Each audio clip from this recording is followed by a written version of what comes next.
Hello दोस्तों, स्वागत है आपका टूर ऑफ संसार चैनल में। अगर चैनल पर नए आए हैं तो सब्सक्राइब करके बेल आइकन दबा दें। शहर की सैर पर लेकर जाने वाले हैं उसकी गिनती देश के सबसे तेजी से विकसित होने वाले शहरों में की जाती है। देश के सबसे अच्छे शहरों में इसका नाम आता है। आपने आमतौर पर 4 कुंभ मेलों के बारे में तो सुना ही होगा, लेकिन क्या आप जानते हैं कि भारत में एक ऐसा स्थान भी है जहां देश का 5वां कुंभ मेला आयोजित किया जाता है। इस शहर में विवेकानंद जी की विश्व की सबसे बड़ी विशाल मूर्ति लगाई गई है। एशिया की सबसे बड़ी मैन मेड जंगल सफारी भी इसी शहर में मौजूद है। ये शहर अपने इतिहास, खूबसूरत पर्यटन स्थलों और जंगल सफारी के लिए विख्यात है और एक समय पर ये शहर मध्य प्रदेश का हिस्सा हुआ करता था। दोस्तों, आज हम बात कर रहे हैं छत्तीसगढ़ की राजधानी शहर रायपुर के बारे में। तो देर किस बात की, अपना सीट बेल्ट बांध लीजिए अच्छे से और निकलते हैं रायपुर की एक शानदार सफर पर। सबसे पहले बता दें कि आज भले ही रायपुर को छत्तीसगढ़ की राजधानी के तौर पर देखा जाता है, लेकिन आने वाले कुछ समय में राजधानी को यहाँ से शिफ्ट किए जाने की प्लानिंग की जा रही है। रायपुर आज एक मॉडर्न सिटी है, लेकिन साल 2000 तक रायपुर मध्य प्रदेश का ही हिस्सा हुआ करता था। 1 नवंबर सन 2000 के दिन छत्तीसगढ़ और मध्य प्रदेश के विभाजन के बाद इस शहर को छत्तीसगढ़ की राजधानी बनाया गया। ये न सिर्फ छत्तीसगढ़ की राजधानी है, बल्कि राज्य का सबसे बड़ा शहर भी। ये शहर समुद्र तट से करीब 3000 मीटर की ऊंचाई पर बसा हुआ है। रायपुर की आबादी 17,60,000 के आसपास है। पिछले कुछ सालों में रायपुर की जनसंख्या में काफी तेजी से इजाफा देखने को मिला है। रोजगार की तलाश में आसपास के जिलों के लोग बड़ी संख्या में रायपुर आ रहे हैं। धर्म की बात की जाए तो रायपुर में 87.6% लोग हिंदू धर्म को मानने वाले हैं, तो वहीं 7% आबादी मुसलमानों की है। करीब 1.5% की आबादी यहाँ ईसाई और सिख समुदाय के लोगों की है। जैन और बौद्ध धर्म के लोग भी रायपुर में रहते हैं। रायपुर में सबसे ज्यादा छत्तीसगढ़ी और हिंदी भाषा का प्रयोग किया जाता है, लेकिन इसके अलावा हल्बी, भुजिया और गोंडी भाषा का प्रयोग भी यहाँ के लोग करते हैं। रायपुर शहर का लिंग अनुपात 984 है, यानी प्रति 1000 पुरुषों पर 984 महिलाएं, जो छत्तीसगढ़ के 991 औसत से थोड़ा कम है। इस शहर का जिक्र कई पौराणिक ग्रंथों और वेदों में भी कई दफा किया गया है, जिससे अंदाजा लगाया जा सकता है कि ये शहर कितना प्राचीन है। इसका इतिहास वाकई में काफी पुराना है। वेदों के अनुसार रायपुर को सत्य युग में कनकपुर, त्रेता युग में हाटकपुर और द्वापर युग में कंचनपुर के नाम से जाना जाता था। लेकिन आज जो रायपुर हमारे सामने है, जिसकी स्थापना 14वीं शताब्दी में कलचरी वंश के राजा रामचंद्र ने अपने पुत्र ब्रह्मदेव राय के नाम पर की थी, रायपुर हैहिया साम्राज्य और दक्षिण कौशल का भी हिस्सा रहा है। कुछ इतिहासकारों का मानना है कि रायपुर शहर को पहली शताब्दी में बसा दिया गया था, लेकिन सबसे पुख्ता प्रमाण 14वीं शताब्दी के ही देखने को मिलते हैं। भोसले राजाओं के बाद रायपुर को ब्रिटिशर्स ने अपने अधीन ले लिया। रायपुर छत्तीसगढ़ का एक प्रमुख औद्योगिक केंद्र भी है। यहाँ पर स्टील और लोहे का उत्पादन बड़े पैमाने पर किया जाता है। प्राकृतिक संसाधनों के कई भंडार रायपुर में मौजूद है। साथ ही इस शहर में 800 से ज्यादा राइस मिलिंग प्लांट्स भी मौजूद है। चावल का उत्पादन रायपुर में बड़े पैमाने पर किया जाता है, इसीलिए कई बार इसे राइस बॉल ऑफ इंडिया भी कहा जाता है। दोस्तों, आपको बता दें कि रायपुर शहर से करीब 17 किलोमीटर की दूरी पर नया रायपुर शहर बनाया जा रहा है। इस शहर को अटल नगर का नाम भी दिया गया है। ये एक प्लैन्ड एंड ग्रीन सिटी होगी। यहाँ पर कई सारी इमारतों, भवन, स्कूल, कॉलेजेस, हॉस्पिटल्स, मार्केट और रेजिडेंशियल एरिया का निर्माण जारी है और आने वाले समय में इसे छत्तीसगढ़ की राजधानी बनाने की तैयारी की जा रही है। इस शहर में बिजली और पानी की व्यवस्था जमीन के नीचे होगी। यहाँ रिन्यूएबल सोर्स ऑफ एनर्जी का ज्यादा इस्तेमाल किया जाएगा। ये शहर छत्तीसगढ़ का एक प्रमुख कमर्शियल सेंटर के तौर पर भी विकसित होगा। यानी कुल मिलाकर छत्तीसगढ़ को एक बेहतरीन शहर की सौगात मिलने वाली है। लेकिन नए शहर में रायपुर की संस्कृति, इतिहास और परंपराओं का अभाव साफ तौर पर देखने को मिलेगा।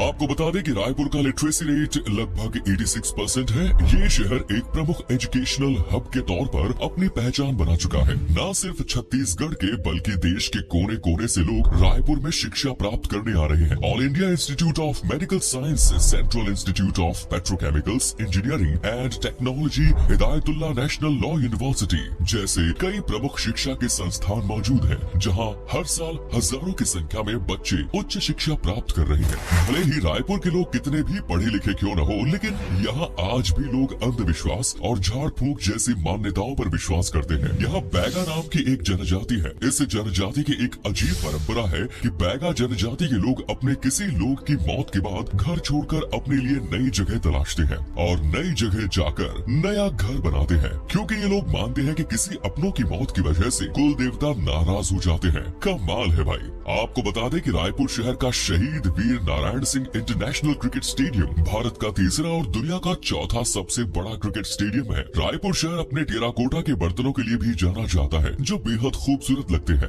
अगर आपको टेराकोटा का सामान खरीदना है तो रायपुर सबसे बेस्ट है। इस शहर को भारत के सबसे स्वच्छ शहरों की सूची में शामिल किया गया है। 2021 में छठे स्थान पर रखा गया है। यहाँ पर चारों तरफ आपको साफ सफाई देखने को मिलेगी। लोग अपने घरों के साथ साथ शहर को भी साफ रखना चाहते हैं। साल 2019 के ईज ऑफ लिविंग इंडेक्स में रायपुर को 7वें स्थान पर रखा गया। दोस्तों, रायपुर शहर के बीच में सन 1995 में एक घंटाघर बनाया गया था। इस घंटाघर की खास बात ये है कि हर घंटे छत्तीसगढ़ की सांस्कृतिक ध्वनि सुनने को मिलती है। इस घंटाघर को घड़ी चौक और नगर घड़ी के नाम से भी जाना जाता है। ये घंटाघर लोगों के दिलों के काफी करीब है।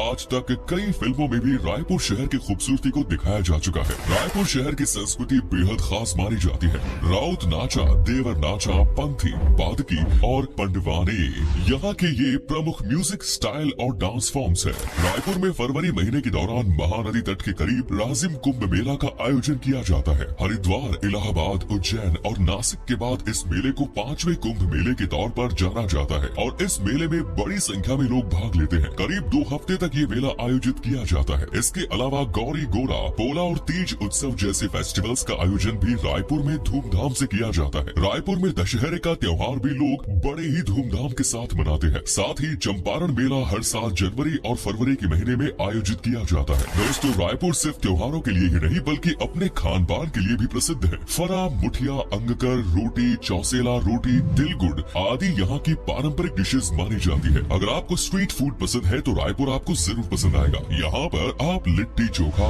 आलू टिक्की चाट, समोसा, भजिया, दही पूरी, कचौरी जैसी कई फ्रूट्स स्ट्रीट का स्वाद ले सकते हैं। तो वहीं मीठे में इमरती, जलेबी, जलेबा और जो जलेबी का ही एक भाग है और जो स्पंजी रसगुल्ला, सूजी मिल्क टोस्ट जरूर ट्राई करें। साथ ही रायपुर की लठ मार चाय का स्वाद भी जरूर लीजिए। अब वक्त आ गया है रायपुर की उन जगहों के बारे में जानने का जहां आप अपने दोस्तों और फैमिली के साथ घूमने के लिए जा सकते हैं। आपको बता दें कि रायपुर एक साफ सुथरा शहर है और सेफ्टी के लिहाज से भी यह शहर अच्छा माना जाता है। तो आपको यहाँ अकेले घूमने में भी कोई परेशानी नहीं होगी। नंदन वन जू एंड सफारी रायपुर की सबसे लोकप्रिय टूरिस्ट डेस्टिनेशन मानी जाती है। ये एक मैन मेड सफारी है जहाँ कई प्रकार के जानवरों को आप देख सकते हैं। यहाँ पर कुल 4 सफारी है। Herbivore safari, bear safari, tiger safari और लायन सफारी का आनंद आप अपनी सहूलियत के अनुसार ले सकते हैं। महामाया देवी मंदिर भी रायपुर में काफी प्रसिद्ध है। यह मंदिर करीब 900 साल पुराना माना जाता है। अगर आपको प्रकृति की खूबसूरती का करीब से दीदार करना है तो घाट रानी वाटरफॉल्स एक बार जरूर विजिट करें।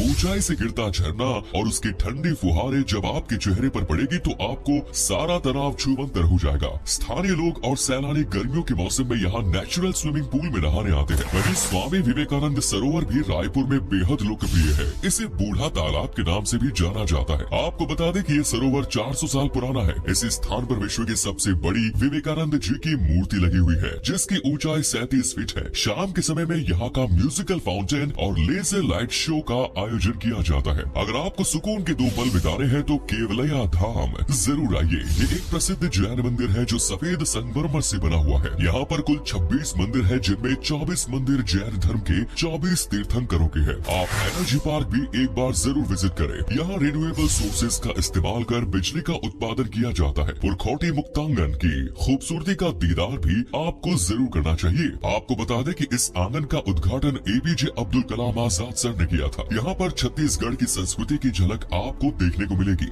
साथ ही महंत घासीदास मेमोरियल म्यूजियम में भी आपको रायपुर और छत्तीसगढ़ के इतिहास के बारे में काफी कुछ नया जानने को मिलेगा। और आप चित्रकूट वाटरफॉल्स और इंद्रवती नेशनल पार्क जैसी जगह भी घूमने जा सकते हैं। अगर आपको घूमते घूमते थकान महसूस हो जाए तो आप अंबुजा सिटी सेंटर चले जाइए। ये इस शहर का सबसे बड़ा मॉल है। यहाँ पर आपको सब कुछ मिलेगा। दोस्तों, स्वामी विवेकानंद एयरपोर्ट के जरिए आप रायपुर तक पहुँच सकते हैं। साथ ही शहर में कुल 3 रेलवे स्टेशन है जिनमें रायपुर जंक्शन सबसे प्रमुख है। NH30 और NH53 रायपुर शहर से सीधे जुड़े हुए हैं। रायपुर पहुँचने के लिए कई शहरों से बस सुविधा आपको मिल जाएगी। आपको बता दें कि रायपुर घूमने जाने का बेस्ट समय सर्दियों का माना जाता है, क्योंकि उस दौरान यहाँ पर घूमने के लिए एक अच्छा वातावरण होता है। चलिए अब आपको बताते हैं कितने पैसे खर्च करने पड़ेंगे आपको रायपुर की एक ट्रिप में। आप अगर 7 से 8 दिन की ट्रिप पर जा रहे हैं तो लगभग 17 से 18 हजार के आसपास खर्चा होगा, जो कि काफी सस्ता है। तो ये था छत्तीसगढ़ का खूबसूरत शहर रायपुर। कैसा लगा बताइए कमेंट्स में। अगर आपने रायपुर की सैर की है कभी तो अपना एक्सपीरियंस हमारे साथ शेयर करें, और वीडियो पसंद आया तो दोस्तों वीडियो अंत तक देखने के लिए धन्यवाद। चैनल को सब्सक्राइब और हमें इंस्टाग्राम पर फॉलो भी कर लें।